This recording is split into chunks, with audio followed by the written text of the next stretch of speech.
Hello. I hope everybody can hear me. I am back. Welcome, welcome, welcome, welcome, welcome, welcome, welcome. I hope y'all can hear me. I hope this is working, because sometimes Zoom and YouTube, they do not be connecting the way they're supposed to. And I don't know. One minute they'll say I'm live, and then the next minute people say they can't hear me or they don't see what's going on. But it is good to be back, ladies and gentlemen. I hope everybody is doing well. I am doing much better. Fabulous, right? And I wanted to come to because I wanted to start actually having the conversations again that I used to. I miss it. I miss it. And as you see, I did change the name to my channel. It is called Conversations with MJ because that's exactly what I want to do. I want to have conversations. I love having conversations, and let's get into it. Again, not speaking as in, hey Jalen, hey Erica, thank you for coming. Oh, it's coming in good. Excellent. Thank you so much for letting me know, Erica. I appreciate it. So I've been working on an intro. Right. I'm gonna play it for you. Hopefully it plays. And once I get into my intro, then we will start getting into the actual topic for today, okay? Which will be Limerence. So let me see if I can play it on Zoom. I'm still, they have these new features on Zoom that I'm trying to still get used to. I don't know. Maybe I might bite the dust and get StreamYard, but until then, Zoom remains king. Okay? Zoom remains king. So let's see if I can get this video for you guys, and you can let me know how you like my intro. Thumbs up, thumbs down if you just let me know, okay? Here we go. Open it up.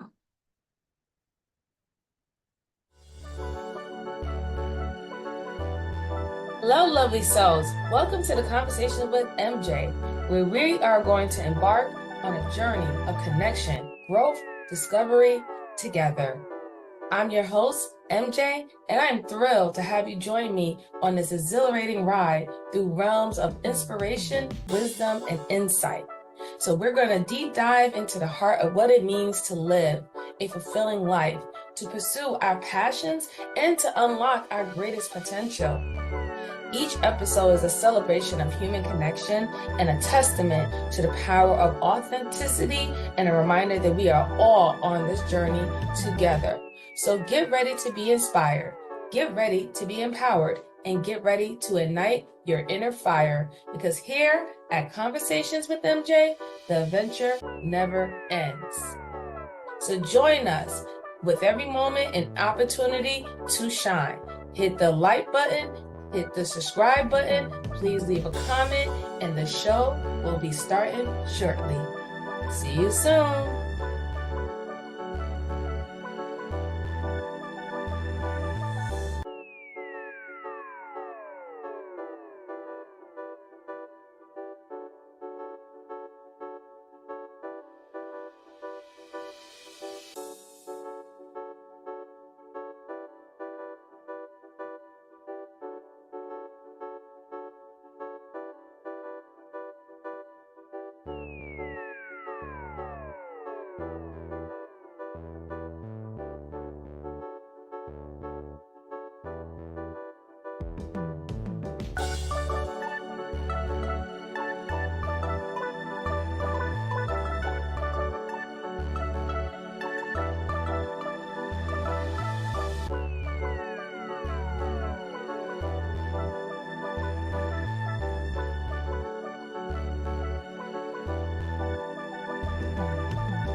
All right, all right. So everybody, how did you like it?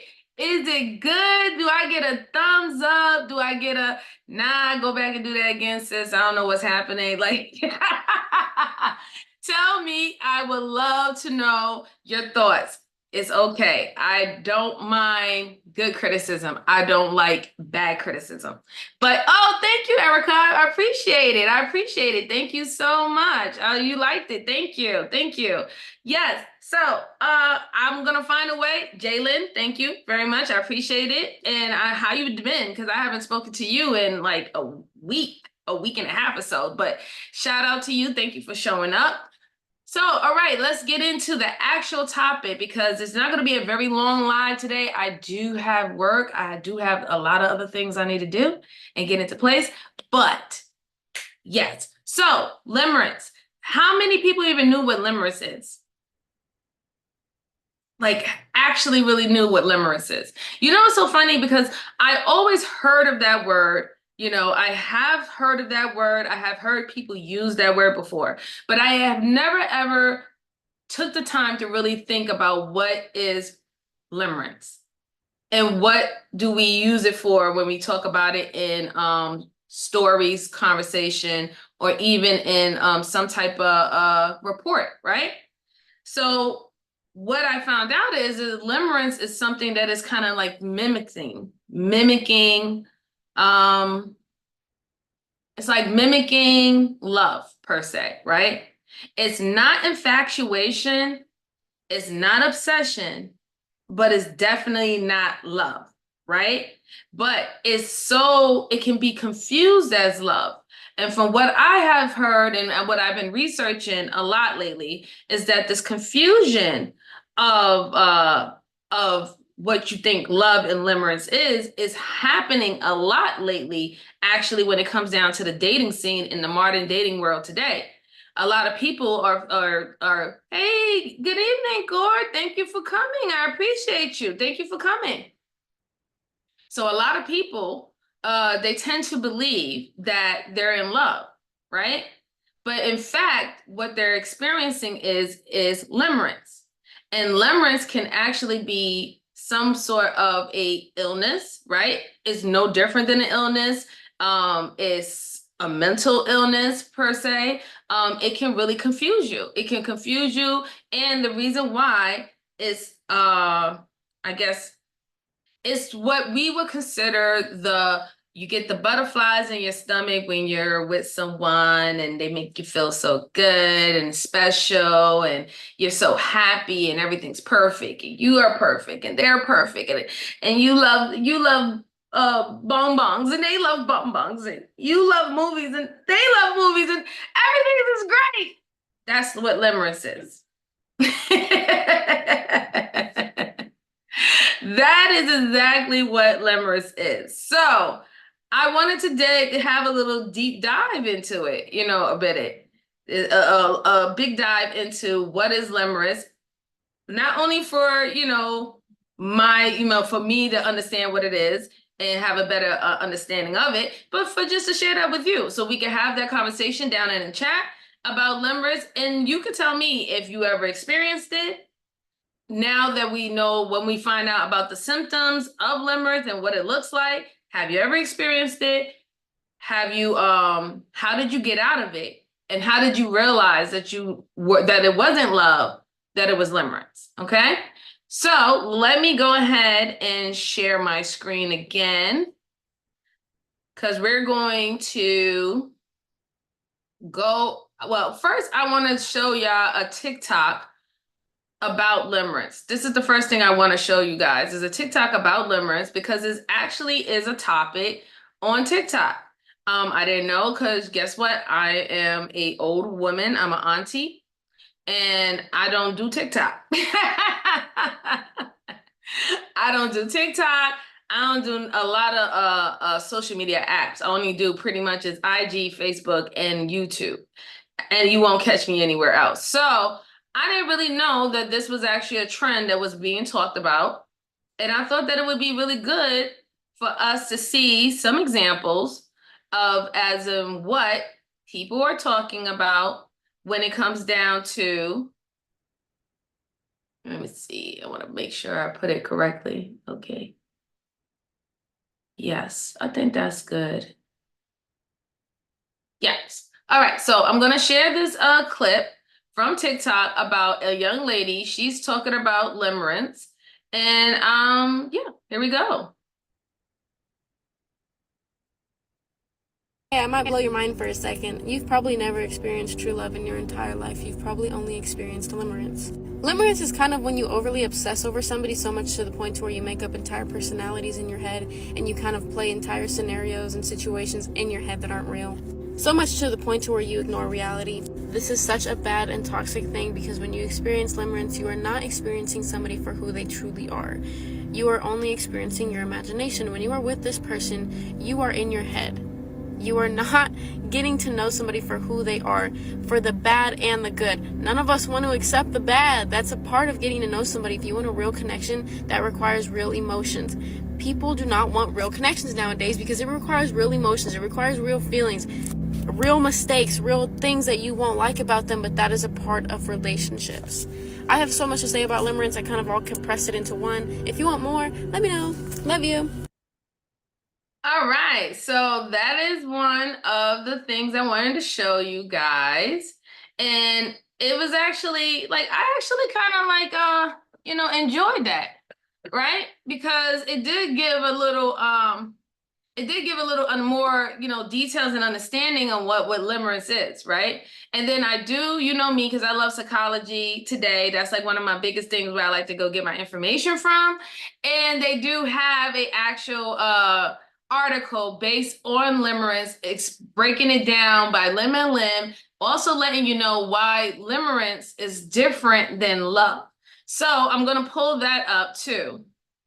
Yo, Jalen said Limerence sound like a psycho. No, it's not really. I wouldn't necessarily say a psycho. It's just like I would say an example. One of the examples that I could say that Limerence is that how we have a fan girl and a fan boy type of situation when it comes down to celebrities, right?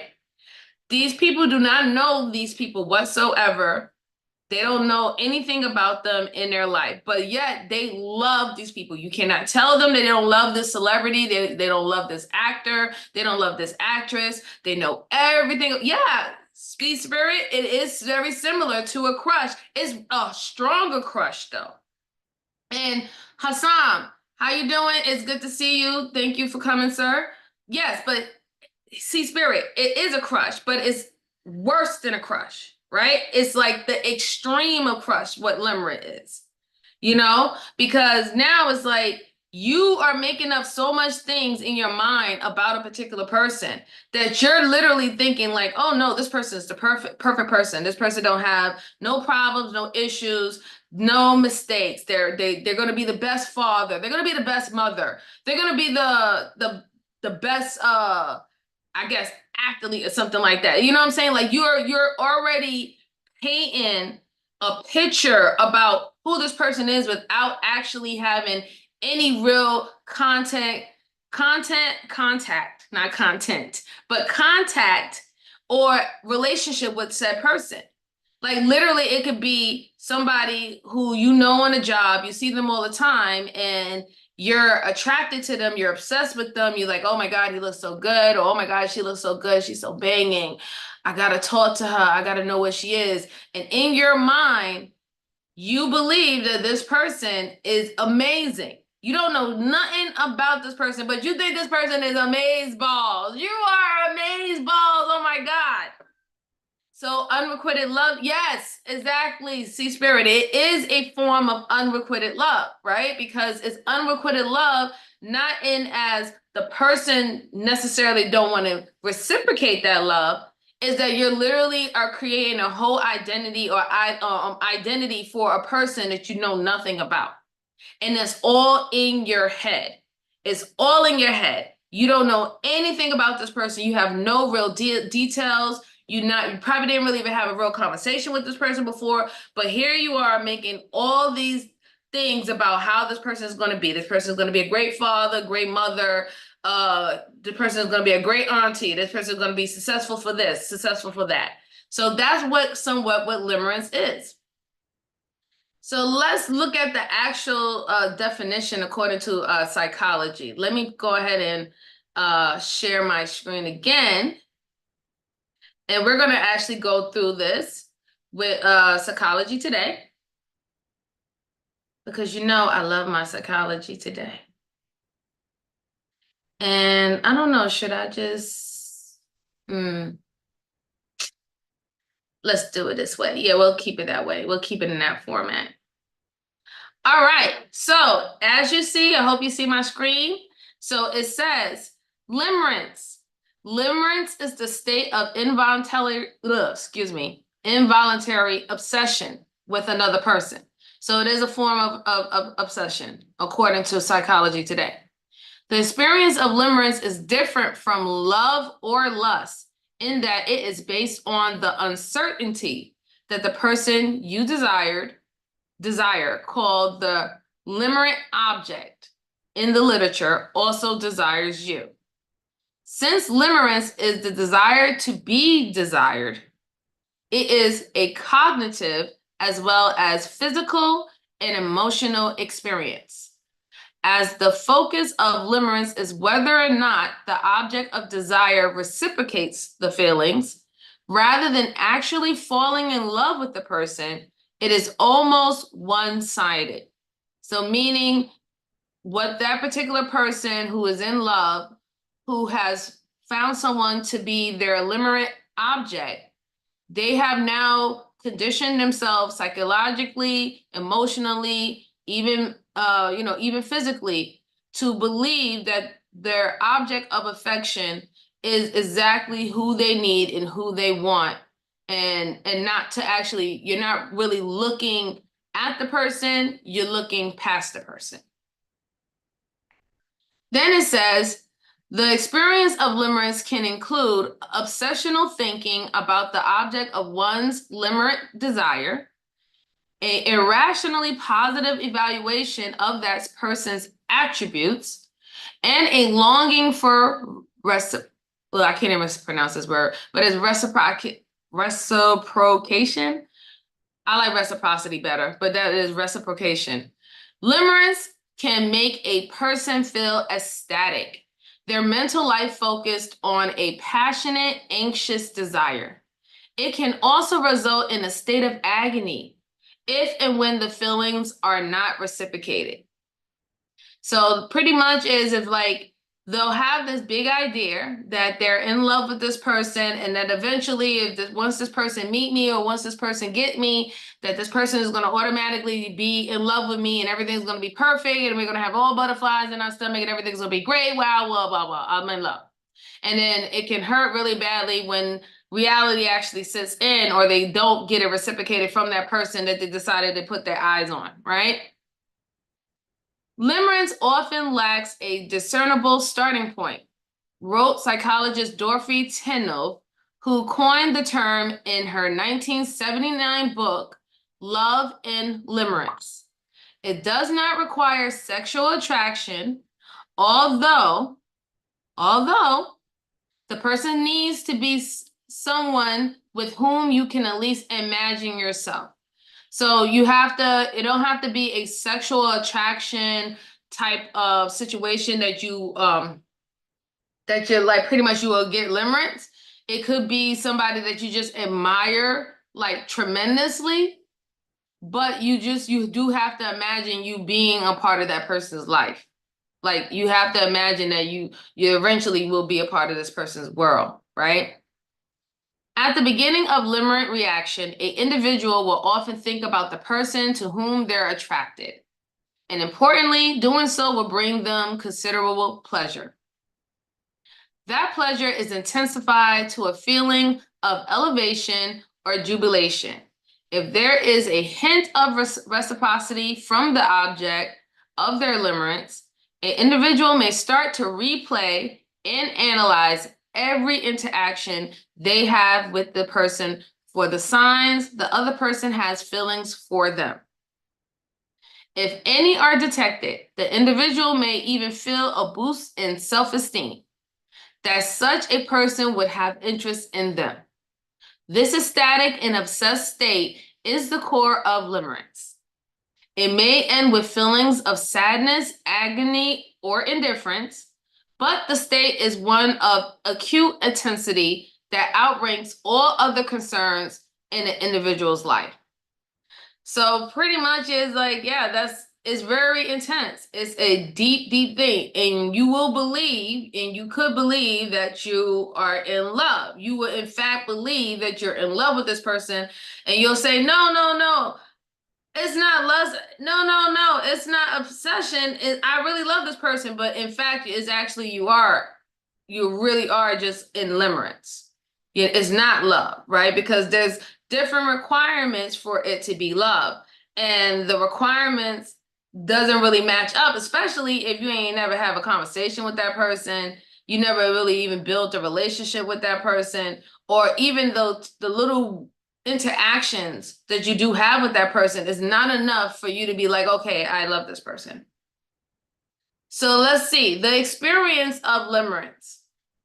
It says during the experience of limerence, thoughts about an individual's limerent object may be persistent and intrusive.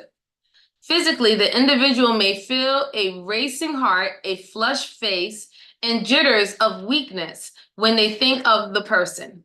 Behaviorally, the individual feels heightened anxiety and fear, lest they do or say something around the object of their desires that will be a turn off.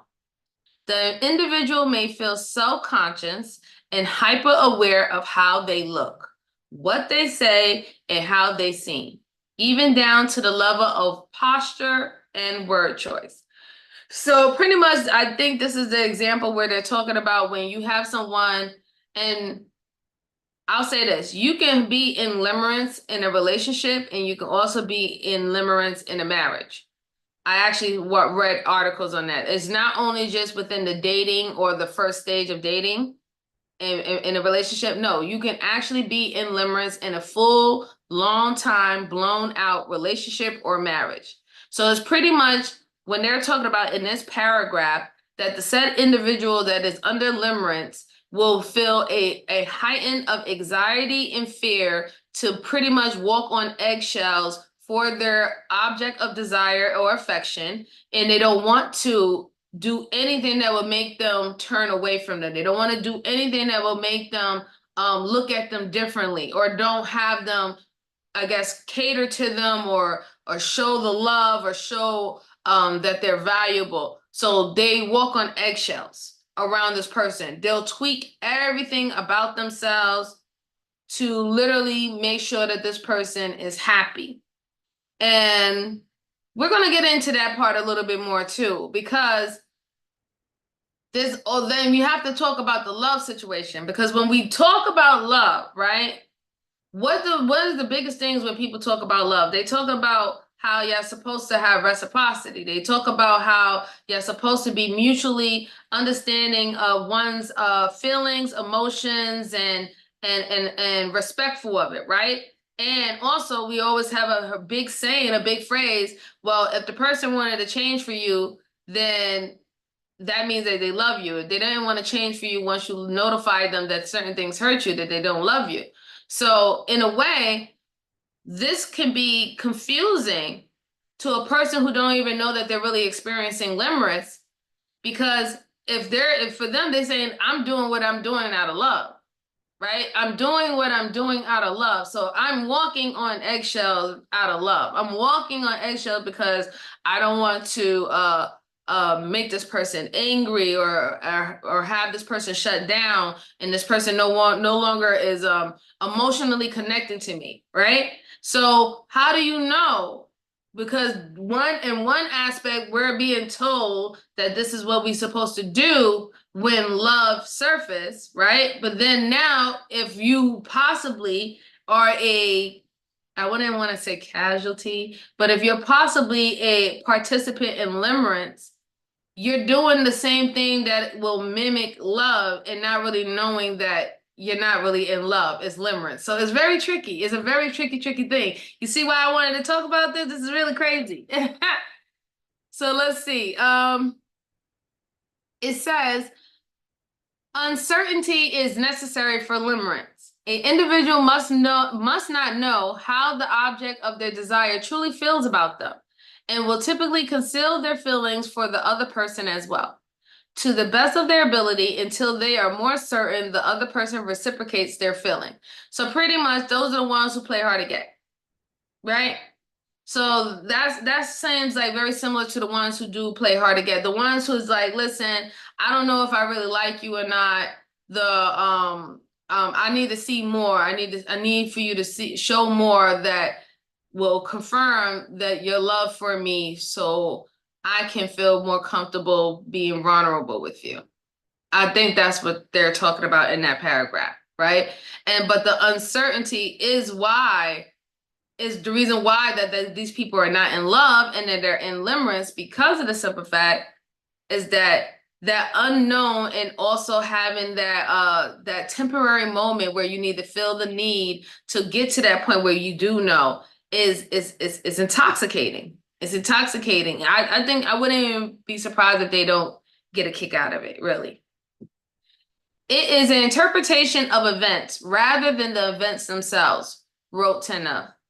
You admire, you are physically attracted, you see or think you see the hint of possible reciprocity, and the process is set in motion. So pretty much that is, I guess, her little short terminology of the steps of what happens when it comes down to limerence. You admire someone, then you're physically attracted to them. You see or you think you see possible reciprocity in the near future, and then you proceed with setting things in motion from there. So then they have a question on whether or not is limerence pathological. So according to the psychologist, who coined it, she said healthy individuals can find themselves in a state of limerence they would never have expected. When they recover from the experience, their lives often go back to normal. So as you can see, if you do get limerence, that does not necessarily mean that you're a nutcase. Healthy people can also have stages of limerence within their life, or even as, I think maybe even in relationships and marriages, you can be in a stage of limerence and you don't even know. But then once you get out of it, then most individual who are healthy and who does the work to become healthy mentally, emotionally, and spiritually, they will go back to normal.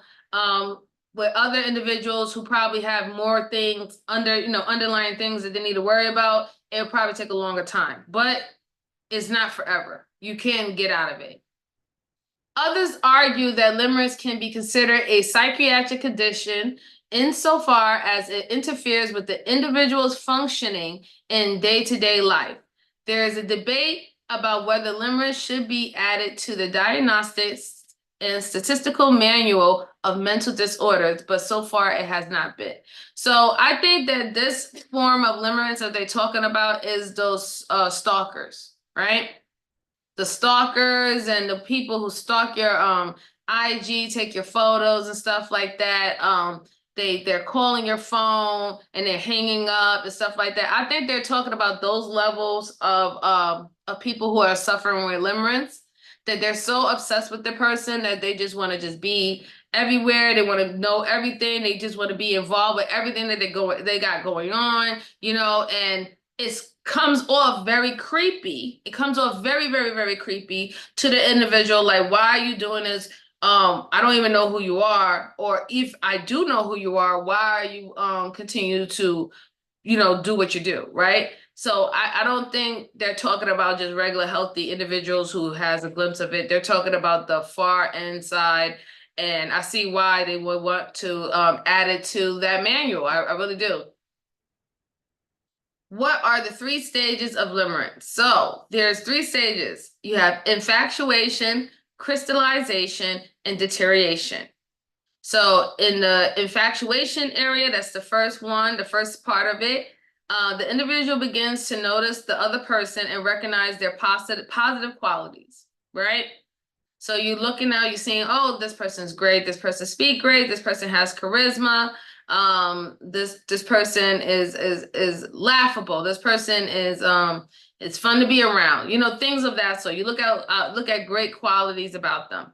Then during the crystallization area stage, the individual experiences the obsessive, anxious, and ecstatic intensity of their feelings. At that point, when they're now that they're they pointed out great qualities in this individual, now they're obsessed with this, somewhat obsessed with this person. Like, I don't feel good unless I'm around this person. My day can't start without, seeing this person. My day, or hearing from this person. My day, I have to look and view this person's IG, or whatever. Now, this is what I have to do. Like, even before you get up and brush your teeth, even before you get up and brush your teeth, wash your face, or do anything, you gotta see what this person posts and stuff like that. I think that's what they're talking about. And then upon deterioration, the idealization of the object of the individual's limerence begins to wear off, as do the intensity of the feelings. Meaning as that now they get to the point where, if let's say they didn't get the love, they didn't get the reciprocate, the love that the love bombing that they were doing, they didn't get it reciprocated. Now the intensity of one's feelings that we thought was love starts to deter. Now that's on to the next one. So these are the 3 stages of limerence. And I think that's the difference between limerence and love, per se, really, right? Because love is a feeling that's not going to just be fleeting. Limerence is a feeling that's going to fleet. One minute you're ecstatic by a man or dude, whatever, not, and the next minute you like, nah, I don't. Well, that dude's trash. Now he's under this. Like, I'm gone. Men do it. We have heard men do it all the time. Why you think where the what is it? The ghosting? That's literally what the ghosting is. One minute they all in your face. Oh, yo, you the cats, you're the cat's meow, you're the queen's bee, all this stuff like that. And then 2-3 days later, they're literally ignoring your phone calls. They probably have you blocked. You can't, nothing like that. You don't get no message from them. That's limerence. Also love bombing too, but yeah, that's limerence. So now they do also have what are the physical signs? So let's just look at the physical signs. So it says the physical signs of limerence resemble those of anxiety or mania. Ciao. They include a elevated heart rate, difficulty sleeping, excessive perspiration, restlessness, and jitters, loss of appetite, and in some cases, increased energy. So these are the physical signs that you could possibly be feeling limerence. So like if your heart is racing really fast, you have some form of insomnia, hard time, you're sweating all the time, you have jitters, you're like, loss of appetite. Those can be signs when you're around this person or when you're dealing with this person, when you're doing daily activities with this person or just going out with this person, these things are happening, could be a sign of limerence. So then here it goes. It says limerence versus love. So limerence is not the same as love. An individual is in a limerence state, is not concerned for the well-being of the person they're obsessed over. It is an independent state, confined to the mind of the person experiencing it. In love, the other person is an important part of the individual life. And this is why I said this is a difference, right? Because in limerence, you don't care about the person who is your object of affection or object of desire.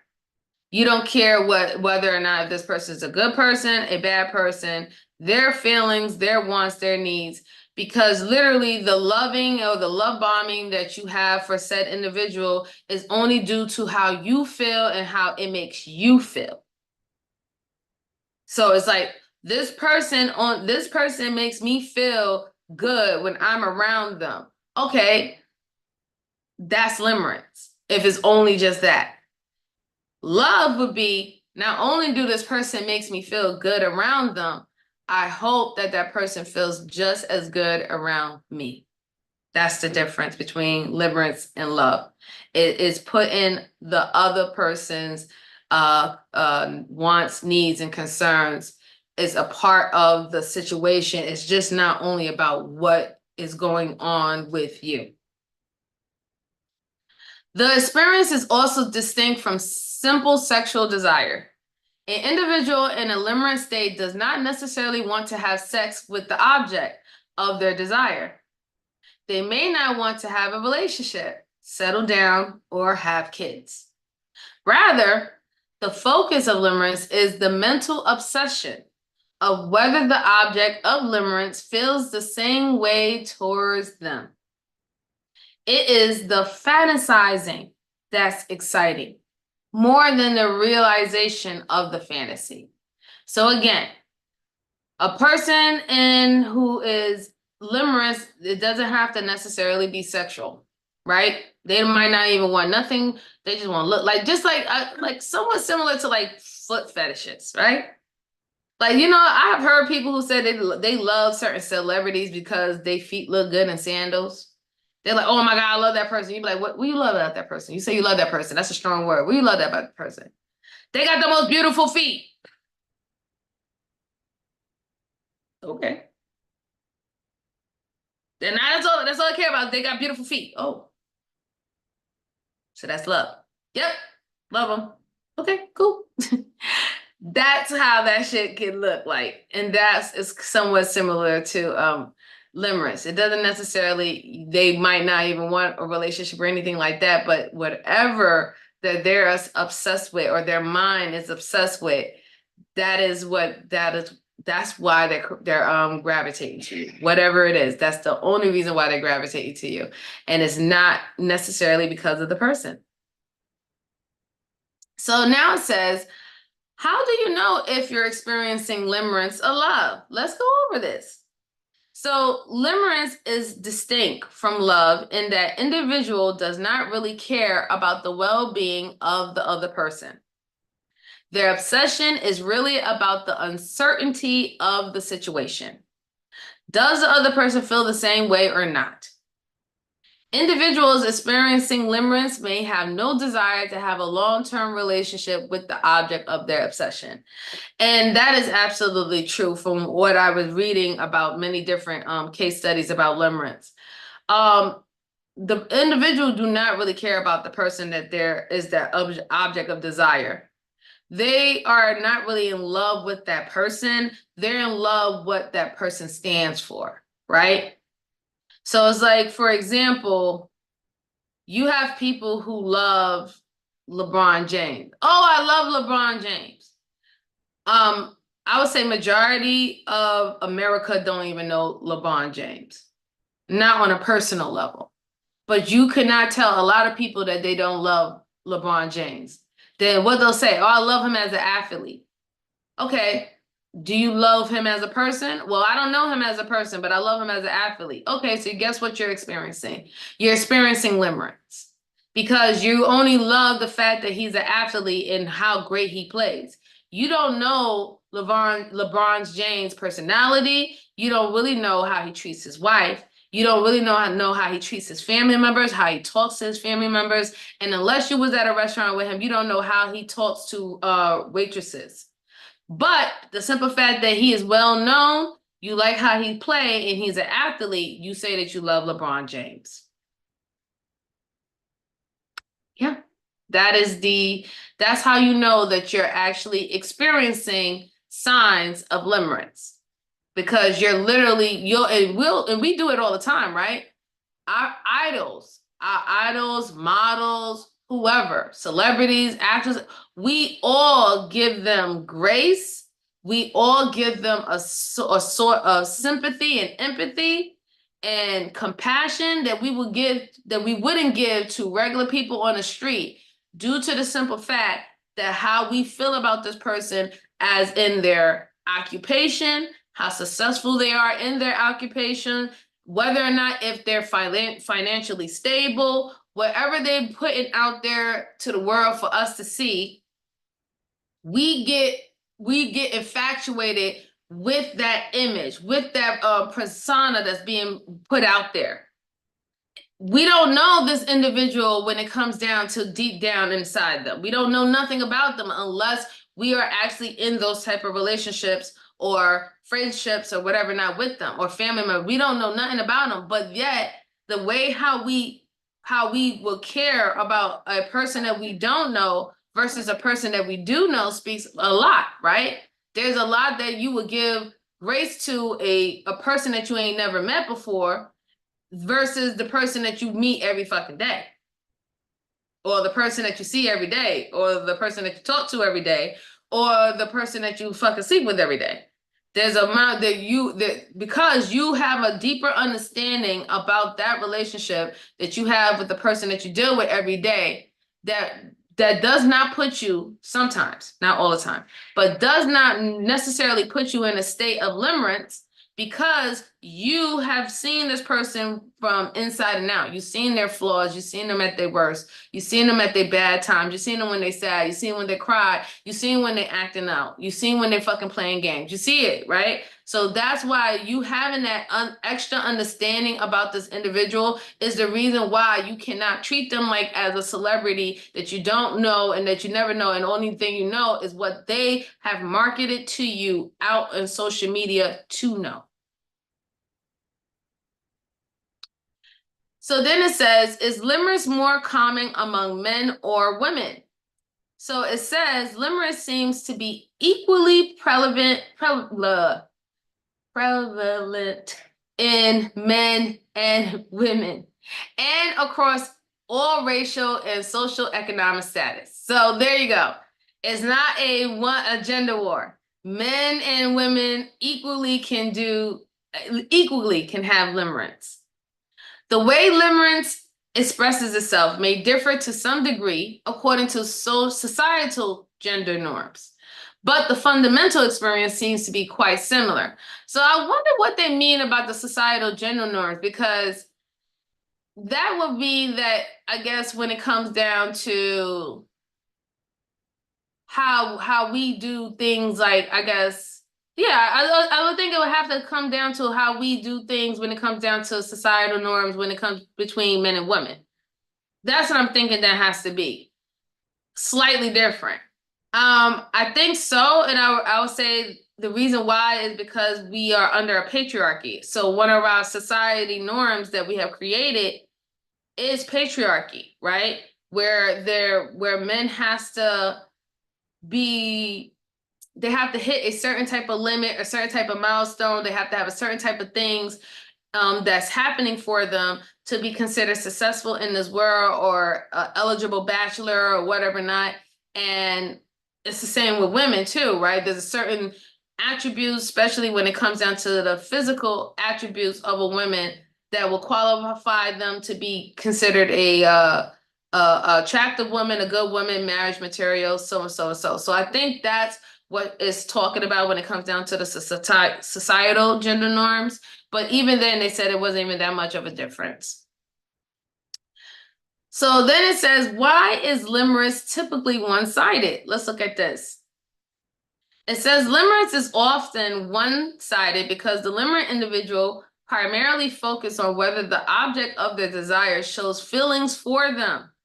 In this way, it's distinct from an obsessive crush because the individual does not necessarily want a relationship with the other person and may not even have much concern for the other person's happiness or well-being. The obsession is limited to whether or not the person will reciprocate desire. So pretty much a person who's suffering or dealing with limerence, they don't really even care whether or not to have that person. They just want to be able to say that that person cares about them or wants them. It's the sense of it's literally, it seems like a second form of validation, really.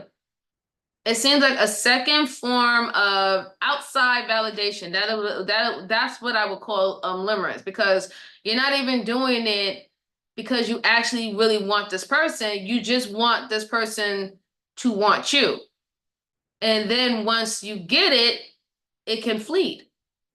It can literally flee. It might not last. So let's talk about how it ends. So it says, how does limerence end? Well, limerence can end with sadness, agony, or indifference. Tenov described 3 typical endings to the state. consummation, starvation, and transference.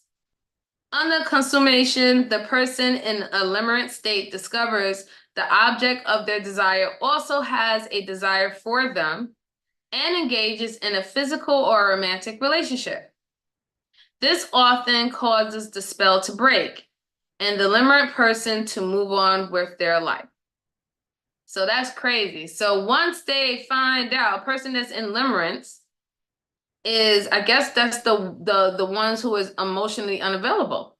That's what it seems like. It seems very, very close to the ones that we say who are the emotional available or the emotional avoided partner.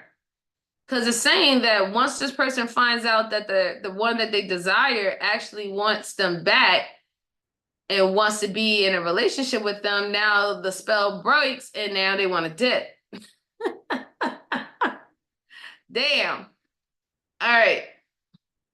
Then it says, with starvation, the limerent individual is never able to find reciprocity from the object of their desire. Once hope is gone, the fleeing dissipates.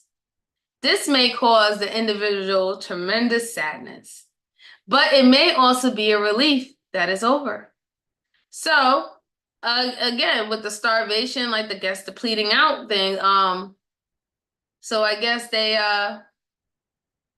never find reciprocity. When they find out they're not gonna ever be able to get reciprocated what they've been throwing out to this person, love bombing this person, and or getting that secondary validation, their desire to be with one person starts to fade. They do go through a period where they're completely very sad, but eventually they're like, okay, well, at least I did what I could. I tried my best, and now they're gonna go. So then it says, how long does limerence last? Well, limerence can last for as little as a few weeks or as long as a lifetime. But most estimates put the average duration between 1 and 3 years. In the case of a transference, the individual transfers their feelings onto someone new. The experience has run its course with the original person, and the process starts all over again. So that's crazy. So that means that you can be in a whole marriage, 25 years, 30 plus years marriage with an individual and be under limerence and thought it was love.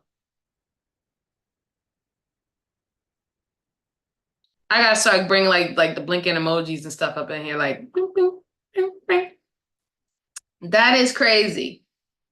That is absolutely crazy that you can be with somebody that long and you would think that this is the whole love process and this is love and we did it, we made it, 25 years, anniversary. What's up, baby? I love you. And that shit is whole limerence. That is crazy. But the process is that once it does runs its course, with transference, they will pretty much it's just on to the next one. They're on to the next feeling of obsession and having to be with that person, that sense of desire and stuff like that. They're ready to move on to the next, feel of it, And let's see.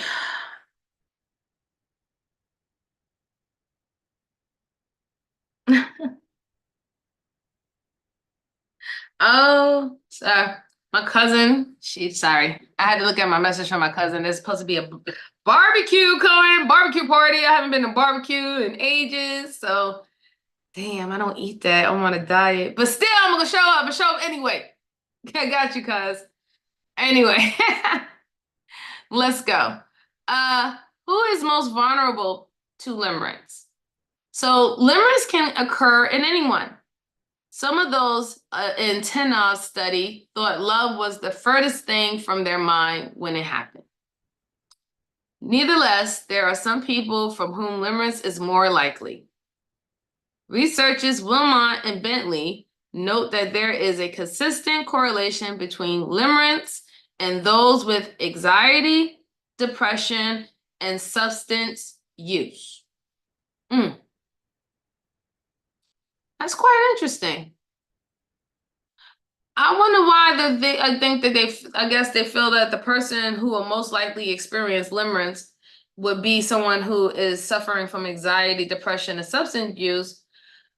I'm trying to figure out why. Why would that happen? Is it because they're already in a vulnerable state? Is it because they're already in a sense of need or a sense of loneliness, a sense of not feeling valuable? Is that the reason why that those people will most likely experience limerence? I think that might be it. Well, let's read the last paragraph. Let's see. Limerence has also been tied to trauma. Early childhood abandonment or neglect may correlate to the likelihood of experiencing limerence, and it has been associated with post-traumatic stress disorder as well as obsessive compulsive disorder. That I will believe is true. I can actually honestly say that that is true.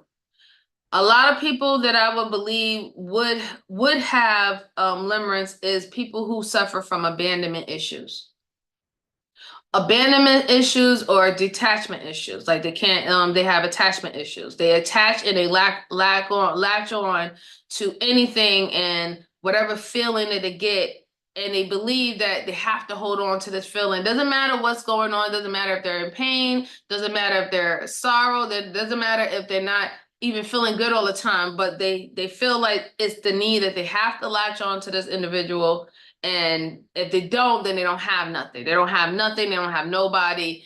They just have to hold on. So I do believe that yes, definitely abandonment. I would say if ever had any childhood abandonment or neglect that was going on, I can see somebody having limerence first and actually ever really even experiencing love. And then post-traumatic stress disorder, yes, I can definitely see that too. Um, PTSD, definitely. I could definitely see that, especially with my experiences with PTSD, as well as helping and assisting with people who have had PTSD. I could definitely see why they would say those people can highly be acceptable to limerence. And obsessive compulsive disorder, yes. OCD, yeah, I would see that too, because those are people who tend to not only just want to clean everything up, it's more of a sense of control. They have to be in control. They have to feel like they're in control of themselves and everything around them at all time, which hence why they have this compulsive disorder to always put things in place, and nothing needs to be out of place. There better not be a lint on the bed. There better not be a fingerprint mark on my mirror. Like these things have to always be in order. All right, so let's see. These are some essential reads from Psychology Today. And it says you can look at it as 3 signs of unhealthy romantic obsession. You also have how love helps us feel like we matter.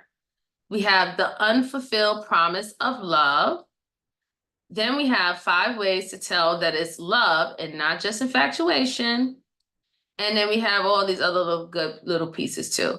And they do have this thing right here. I probably might break this down another time again, these 2 right here. Limerence, love, and neurodivergent women. And your brain and love, how romantic attraction alters the brain. All right, so let me stop my screen and let me see what y'all are saying in the chat. Let's see what they're saying in the chat. Oh, okay. Hello. I see. Jen, how you doing, sweetheart? I haven't heard from you in a week or so. How are you, darling?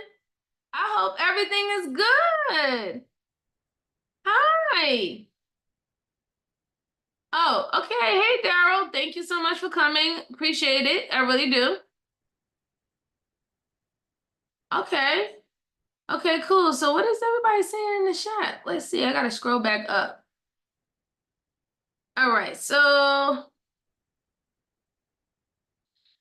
okay, it says Jen said, "Child, I've been in the stage of limerence.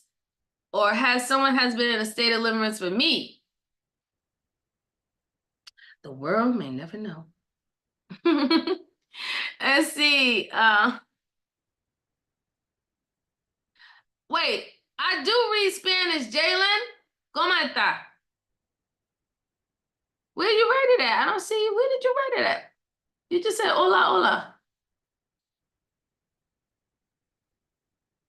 Where is she? Jalen, write what you wrote in the chat again. I can't see it, darling. Yeah, Jalen. Men are serious about their foot fetishes, aren't they? They really are. They really are.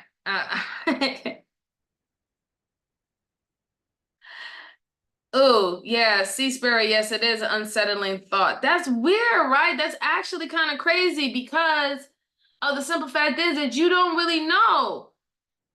You're literally the things that people are promoting when it comes down to love that you're supposed to do and you're supposed to be vulnerable for and all the stuff like that. You don't know if you're literally just buying into limerence, right? And it seems like and you seem like you don't know that whether or not if it's limerence. Oh, she said, Auntie Ascua. Okay. Yeah, but you really don't know. You really do not know whether or not if it's actually love or if it's actually limerence, but the way that they say that you could tell is if it's fleeting. But then my question I would beg is if we could only tell if it's fleeting, right? Whether it's limerence or love, is the qualifying mechanism to be used, whether or not if it's love or if it's limerence, is if, let's say, for example, you was in love with someone, and not to trigger anybody who has been through any form of domestic violence or anything of that, or any form of abuse. Not to trigger you guys, and if it is triggering by me bringing this up, please, please step away for a little bit and we'll get back to all the cool, fun stuff that's on a lighter note. But what I wanted to say is, if we're going to use the measuring qualification for whether it's limerence or love, do that have to go on the basis of, let's say, if you was dating someone and you got into a domestic violence with them, or it's been known that it's a pattern of domestic abuse, physical abuse, emotional abuse, mental abuse, financial abuse. If all those patterns can be seen that they happen, you no longer loving that person, is that now limerence, or is that is that a good reason to say that you do not love that person anymore? Because because we do hear about our victims or victims being in love, our victims being in love with their abuser, right? We have seen that. So my thing is, like, are they real? Is that real love? If you're a victim of abuse and you still love your abuser, are you actually in love, or are you obsessed? Because now we have to bring in these type of different conversations now, because if you're telling that okay, so let's see. Oh, all right. Have a good day, Daryl. Thank you for stopping by. She said, Jalen said, not all victims leave their abusers. It's not safe all the time. That is true. That's correct. Not all victims leave their abusers. And a lot of abuse is not safe all the time. In fact, we all have done the stats before. I've done it on my old channel, that a lot of times they don't end up, it doesn't end up good. It really doesn't end up good. So my thing is, I wanted to know is, like, if a person, like, what would we use the metric of it? And I'm gonna drop the link, because I do want someone to come up and let me know what metric would they use, right? So this is where the conversation part starts, guys. I'm gonna drop the link. This is the conversation part of the show. And you let me know what do you think is what do you think is the metric that we should use when we're talking about when is it love or when is it limerence? Because like I said, if we tell a victim of abuse to not go back to their abuser because that person doesn't love you, but they'll tell you that they love this person. Are they the ones who are in love, or is the abuser the one that's in limerence? Which I kind of believe that's exactly what it is. I think that the abuser is the one that's in limerence because eventually that abuser will go and harm another person or harm another individual if they can get them in that type of situation again. But the person who's the victim of the abuser that's still in love with him, and you can't tell this woman nothing that this guy knocked up upside her head or whatever not. Is she in fact the one that's in love? The victim is actually the one that's truly in love, or is the abuser the one that's actually truly in love? Quite honestly, I think that in that type of aspect, it will always be the abuser. I think that the abuser is the one that's in limerence, and the victims or of an abuser will always be the one that was actually exemplifying actual love. That is just my opinion. We can agree to disagree, but that's how I feel about it. Let's see. Um, so Sea Spirit said, I go by biblical definition of love. Okay. Okay, that's cool. And Jen says, it seems it's more like the victim may have been in love. However, the abuser is in limerence. The victim is now in full-blown Scotsone syndrome. That's, you know what? That's absolutely right. I think so too. I agree. I agree. She said the abuse era is limerence and the victim is Stockholm. Mmm. Mmm. I like the way you put that, Jen. That's a great way to put that, actually, really. Okay, so there was a few other chats that I did not answer. Okay. All right, so Daryl said, MJ, we loved each other. I would say we had that. Yeah, I agree. I agree. I do. Then he said, I think people only realize this after the relationship is over due to their feelings and due to them being upset about it and ending. I guess yes and no in a way with that statement, because the simple fact is that um limerence, when it comes down to limerence can happen within a relationship, right? You can be in a relationship with someone, be dealing with that person, whatever not, and then epiphany happens and it's like, boom, you know what? This is not really for me, blah, blah, blah, or I'm looking for the new infatuation. When I would say it's even when you start having like the wandering eyes, when people are in relationships or marriages and then they start having wandering eyes, that is a form of limerence. That's a sign that you can use that you're in limerence, right? Because you're now moving on to the next best thing. You're moving on to who's going to give you the butterflies in your stomach and the anxiety and, oh, I wonder if they like me and all the stuff like that. That's the chase, right? That's what we talk about, the cat and dog chase when it comes down to men and women. That's the chase, right? Men always going after the chase. Well, guess what? The chase is limerence. The chase is limerence because you're looking for that feeling. You want that feeling. It doesn't have to do with the person that you're actually chasing after. You just want that feeling. Now, the love, when it came down to love would be like your grandfather, or you see your grandfather or your grandmother, she's always serving her husband, and they serve each other. You know, he's brushing her hair, you know, she's brushing his hair, brushing his beard and stuff like that. They sit out on the porch, they eat their little peanuts and stuff, and they just be laughing and goofy and goof tripping with them. That's love. Like, you know what I'm saying? That's love.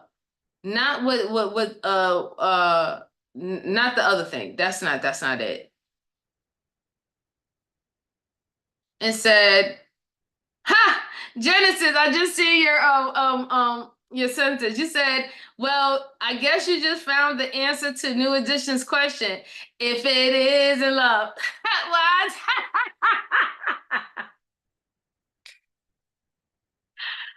Oh, you know what? That is so cute. If it is in love, it's limerence. Yeah, that's right. Oh my God. Okay, cool.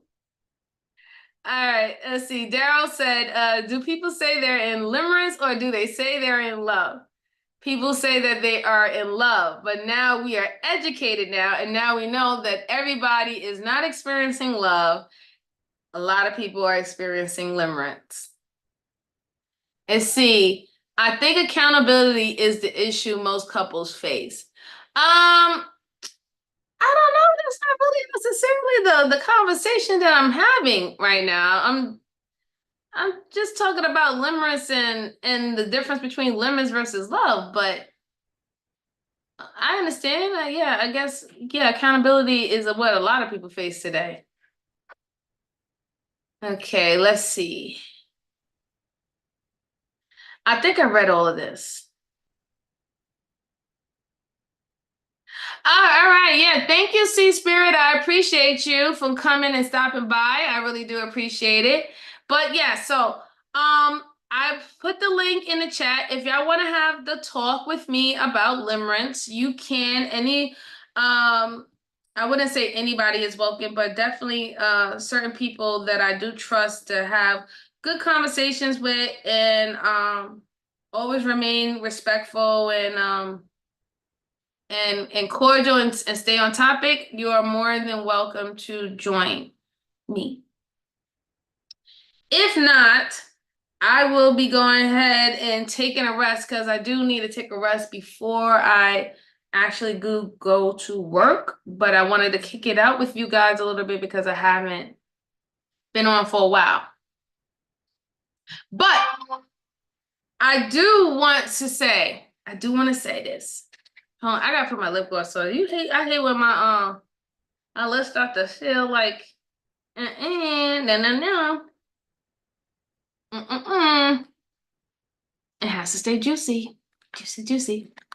With the big old booty. Anyway, so I would like to say this. I have great news, guys. Great news. So I'll say about a week and a half ago, I actually made an improv well, I actually went up and I went to go support Sim Nation and I went to go support Daryl Long. He had an interview with Coach Ken, and I was able to ask Coach Ken, who's on YouTube, please go check him out. He's a relationship coach. He's also a reality star. I forgot what show he was on, but he is a reality star and he is a relationship and marriage coach professionally, right? Great thing is I was able to ask him a couple conversations. We had a good type of discussion on Daryl's Long show. So I'll say thank you, Daryl Long, for allowing me to be a part of it. I was able to get in contact with Coach Ken, and I asked Coach Ken, can you please do me the honor and come and have a conversation with me about relationships, about marriages, about the dating or some of his lessons that he has instructed some of his clientele today at my channel, and he has agreed to come and speak with me with an interview June 15th. So that was leave the date, June 15th at 3 p.m. Come kick it with me at Conversations with MJ. I will be kicking it with Coach Ken, and we're gonna debate and talk about a few things. This is a man who has been in a successful marriage for over 25 years. And like I said, he is certified to talk about the things that we are going to discuss. So it's going to be great. And I hope that y'all come by and stay tuned. And definitely stay tuned. So June 15th, please look out for that. I will put out notifications in regards of that. All right, so without further ado, I will go ahead and I'm going to go ahead and take my rest. Oh, yeah, absolutely. Jalen, I will allow y'all to give questions that day. Yes, absolutely. That day you are allowed to definitely come up and give questions. Um, as always, if the Simp Nation people want to come, ladies or Daryl himself, you're more than welcome to come to that interview and to continue on the conversation that started at Simp Nation. And yeah, but y'all could definitely ask y'all questions. And we will, like I said, we'll be respectful, we'll have a good time. We are all adults, we are all here to just learn and pick each other brains and you know, and it's going to be a real good time and fun. It's going to be a real good time and fun about that. So, if y'all don't have anything else, if y'all don't want to come up and talk about the actual topic, which is limerence and love, if you want to give me a chance to hear some of your experiences where you might have experienced limerence now that you know that that's what it was versus whether if it was love, you can go ahead and hit the link. I'll give about 5 more minutes. I'll stay for 5 more minutes to see if anybody want to come up and and carry on the conversation. If not, then I'm gonna go ahead and go. I will say, please hit the like button. That really helps a lot. I will also say, if you want to help support, you see my Cash App is on the bottom. Hashtag Shaw's Beauty. Please hit like, comment, and subscribe. Also, share this out to your people that you're connected with. If you even know anybody, if you know anybody that's in the psychology world, sociology world, you know anybody who's a dating coach or anybody that you listen to, or even novelists who talks about these things, if you know anybody that you would like for me to talk to, have an interview with, or discuss topics that you're interested in, please comment down below, or you can send me an email. You can send me an email at sargbeauty@gmail.com. You can send me an email there and let me know whatever you want that will help build this channel and give you the content that you want to see. So I'm putting my email address in the chat. This is the one that I will allow public people to have. sargebeauty@gmail.com. Like I said, any questions, anybody that you might want me to interview or reach out to, any topics that you want to discuss, we could do that all. Just send me whatever you need to send me. But until then, I want to say thank you, everyone who has came today. I appreciate you coming. I appreciate you supporting. If anybody was looking for this stream to be a war stream or a bad stream, I'm not sorry to disappoint you. That's not what it is, and that's not where it's at. So anyway, thanks again. I appreciate y'all. I'm gonna head out, get some more to eat, drink some water, and I'm gonna go ahead and continue to mind my business and be fine. You know what I'm saying?